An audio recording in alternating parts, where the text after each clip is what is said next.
the fragrance sales associate, a bastion of knowledge. They're at this store waiting for you to help you make the absolute perfect choice on your next fragrance purchase. Hey friends, Ash here with Gents. Hope you're doing well. So about a month ago, I asked you guys on the community tab of my channel what your best experience was with the sales associate.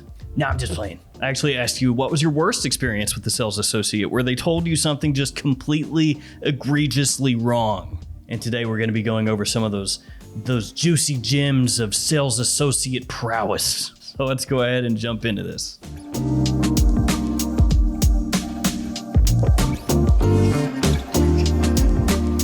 Now, I myself have had some situations with sales associates also where they've told me some real gems of advice, but this video is not about me. Maybe I'll go over some of those in the future video. This is all about you guys. And we do have to keep in mind, not all sales associates are bad sales associates. Some actually know what they're talking about, but a lot don't. Let's kick things off with a comment from Soap Thing. That's a good name there. It's like Swamp Thing, but cleaner. I had a sales associate at Dillard straight up tell me not to buy Dolce & Gabbana's The One Eau de Parfum because it had oud in it, and nobody likes oud anymore. You cannot make this up. Yeah, everybody knows Dolce & Gabbana's The One Eau de Parfum is an oud bomb monstrosity. Smells like a rotting carcass in the summer sun. Ugh. Oh wait, no, actually. The One Eau de Parfum has no oud in it at all. It's a sweet, warm, spicy fragrance that's fantastic for date nights and is one of the biggest compliment-pulling designer releases ever. This is going to be a recurring theme from all these comments here. Sales associates basically just making something up because they do or don't want you to buy something. Best thing you can do is go in prepared and know what you're looking at, know what you're smelling, and no more than them. Next up, we got a comment from Dirty Hoodie. So we go from Soap Thing to Dirty Hoodie. A Dior sales associate at my local Macy's once told me that all Dior fragrances are made using 100% natural fragrance oils. I almost guffawed in her face. You get extra points for that one. Guffaw! And it's great that Dirty Hoodie brings this up, this whole 100% natural oils thing. It gets thrown around all the time by people that have no clue what they're talking about as if it just means quality. You say, oh, 100% natural oils in here. Oh, that means it's great. The quality must be astronomical. 100% natural does not necessarily mean a greater quality. It also doesn't mean greater performance. It doesn't really mean anything because there are some synthetic ingredients, and synthetic does not mean bad, by the way, but there are some synthetic ingredients that are way more expensive than some cheap natural oils. Just like there are also some very exquisite high-end natural oils, much more expensive than very cheap aroma chemicals. So anytime somebody throws that out at you, oh, this one uses 100% natural oils, understand, first off, they're lying. Second off, they have no clue what they're talking about. And third off, they're hoping you're kind of doofy and you're just gonna take the bait. Oh yeah, my Dior Sauvage, 100% natural. The quality is amazing. It's insane. Next up, we got Tyler Durden. I enjoyed your film. When mentioning how much I liked Blue Electrique to a rep for YSL at Macy's again, she said there was no product called Blue Electrique. I told her I bought it from Macy's. She said I must be mistaken because it doesn't exist and Macy's doesn't sell a product by that name. I took my phone out and showed her the webpage. She was shocked, saying she had never heard of it and asked what site I was showing it to her on. Again, it was Macy's own website. It was at that point I realized that going forward, I would respond the same as the great Ron Swanson when asked if I needed help. I know more than you, and continue on my way. Actually, that probably is the proper way to go about things. Just be like, nah, that's okay. That's okay, I'm fine. I don't need any help at all. And in my experience, walking up to a fragrance counter at these stores and saying, hey, do you have fragrance XYZ if you don't see it right there? Chances are pretty good you're just gonna be met with a blank stare. This happens very often when new fragrances come out. If you go to a store and you don't see it there, chances are the sales associate has no clue that it exists. Pretty sweet that you pulled it up on Macy's own website though to blow her mind. Then we have a comment from I cannot pronounce that. When I was new to fragrance, I went to Macy's to sample Spice Bomb Extreme. They ran out of the sample, so they told me Extreme just means it's a more intense and longer lasting version of the original. I took her words for it. Not until a few months later, once I got my nose on Spice Bomb Extreme, did I realize it was nothing like the original. I wouldn't say it's nothing like the original, but is it its own fragrance? Yeah, absolutely. And this is another common thing with sales associates. They'll tell you, oh, intense, extreme, whatever. Yeah, that's just a stronger version of the original. It's the exact same, just stronger. When that's not the case at all very often. You'll have flankers come out that are an intense flanker, or an eau de parfum, or a parfum, or an absolute, or whatever, a profumo. And it's a very different fragrance, a big twist on the original, or sometimes not even really similar to the original at all. But because these sales associates sometimes don't really care about their job, they're just trying to sell stuff, they'll just run with whatever. Intense fragrance, that's just, it's the original, but it's intense, man. Like, what do you want from me? Then we got one from VKT. Don't try it on skin because it will alter the smell. Try it on paper instead. And I was like, but I'll wear it on skin, not on paper. This also does not make any sense. Obviously, you should try it on your skin, because that's where you're going to spray the fragrance on. You're not going to have just a multitude of tester strips that you spray down and then maybe like sneak inside your collar right there and maybe get another one and just go ahead and sneak that in right there. I'm smelling pretty good, guys. It's like collar stays for button-up shirts, only you spray them with fragrance and then stick it into your collar. Obviously, this is terrible advice. If you go to a place and you spray something on a tester strip and you like the smell of it, your next step should be to spray it on your skin and see if it smells as good there as it does off the paper, because oftentimes the strips lie. Josh Niporte, if I mispronounced that, my bad. Another one, aquatic means it won't wash off when you go swimming. What?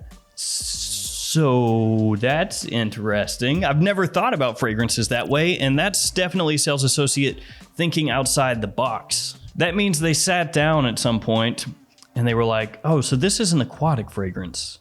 What could that mean? Oh, I bet that means it's resistant to water. Yeah, couldn't mean that it has like a marine or watery sort of scent profile. I'm a genius. That means gourmand fragrances are fragrances that you actually eat. Delicious. Ruben Alcantar says that he went to a Macy's. Man, that just, Macy's, you got work to do. To smell some scents that he's been wanting to get his sniffer on. A male associate came over and asked what I wanted to try. Told him I was wanting to try Tom Ford Black Orchid. He looks at me, laughs to himself, and in a condescending way says, "Oh, you mean the Black Orchard?" Of course, I laughed back at him and told him to check the spelling before making fun of people. I love this whole situation.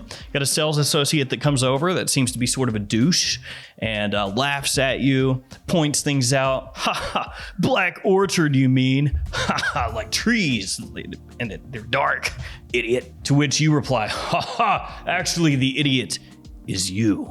I can only imagine that he then laughed once again, picked up the bottle, looked at it, and was like,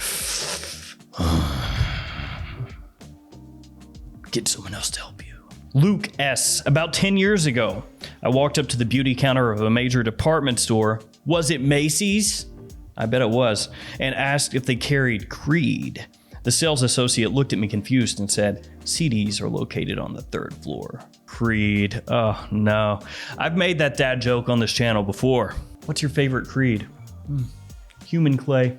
If it were anywhere else other than the beauty counter, yeah, I'd say give it a pass. But assuming that they did, in fact, carry Creed at that store, that's a faux pas. That's a bad one. Never recommend Scott Stapp when you're actually looking for green Irish tweed. Then we got one from Kyle, just straight up Kyle. When Dior Sauvage first came out, the gentleman at the Dior counter in the store told me the perfumer traveled the world hand-picking the ingredients for the fragrance.